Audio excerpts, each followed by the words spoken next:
This is Broadcast Beat Magazine with Janet West.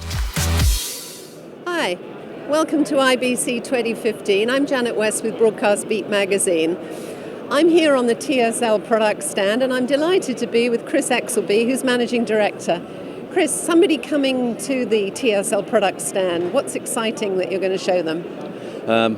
Well, like most of the times here at IBC, you're never really quite sure what you should put forward, because the customers are looking for ways of doing more with less money. Yep. So we've tried to fit that with our product profile. We've got some new products here, which actually are more workflow tools, which deliver to the operators all the things that they need to do their job. So in other words, they don't have to try and second guess what it means. And that means reduced cost for training and reduced operator turnover. Anybody can sit down and do it. So first thing is then to try and make products more easy to use and specific.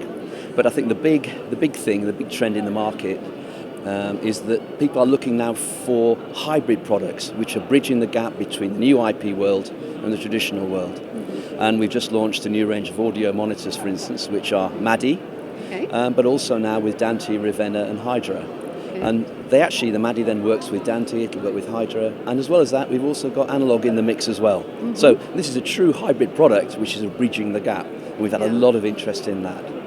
We've also, recognising the move from live to more file-based workflows, we've launched our new Phoenix-based file correction product for loudness, reorganisation, upmixing and so on.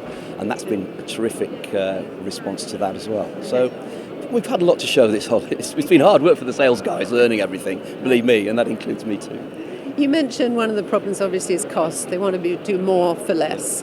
What are some of the other more technical problems that your customers are coming to you with? Well, everybody's talking about the move to 4K, the move to IP, but the standards really are not quite set yet. No. So everybody's really interested in it, but they want to learn more. And we find ourselves more and more having to take up the role as educator to explain about IP, about SMPTE 2022, the difference between the various standards and so on. And this makes it a little bit uncomfortable for us, because what we see out there is a lot of customers who are not really sure about what they want. So in other words, we've got a big technology hype around a certain standard, but a real lack of knowledge in the market of how it can be deployed. Couple that with a lot of gaps in the jigsaw of the products that are available, then no wonder a lot of broadcasters and systems integrators are really quite confused about which route they should go.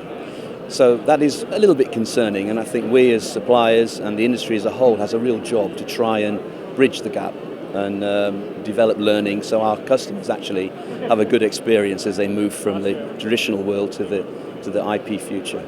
So is this education something that the whole industry should address rather than each company trying to deal with it? And if so, how would you see that happening?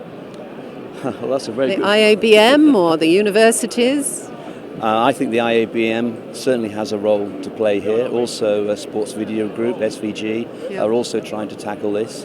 It certainly needs to be a broad industry consortium should be able to tackle this, and amongst their members pick out various members who are experienced at certain aspects of the workflow, and then put forward a program which just talks about the technology, not the product, but about the technology underlying, so that the customers are better informed about how they all link and interwork together, and also what to look for when they're trying to piece together their complete workflow solution.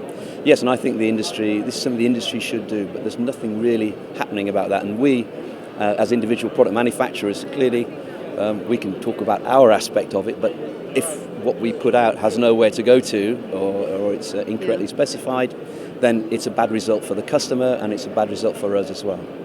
Very interesting topic, and let's hope it's addressed by IBC next year. I'm with Chris Exelby on the TSL Products Stand, and I'm Janet West for Broadcast Beat Magazine.